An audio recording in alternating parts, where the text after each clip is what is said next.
Our team coverage now turns to Western Mass News reporter Addie Patterson. She joins us live in studio after speaking with local veterans about their thoughts. So, Addie, what can you share with us? Chris and Amanda, President Trump making that statement late last night on Truth Social, saying we are going to start celebrating our victories again. However, it wasn't accompanied by any executive order.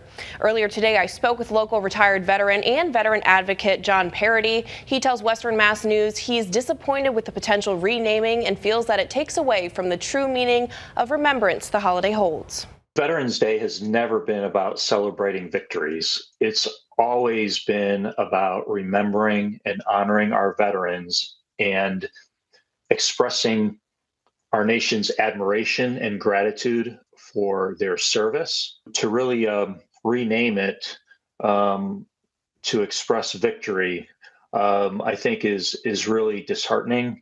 And from the veterans I've spoken with today and with family members of veterans I've spoken with today, they're pretty much aghast at this, don't understand it, don't support it, and hope that that this decision doesn't take place. Parody also tells us he believes the president should have consulted with veteran service organizations before making this decision. Now, Addie, did the president specify any specific celebrations he wanted to see on either of the two holidays?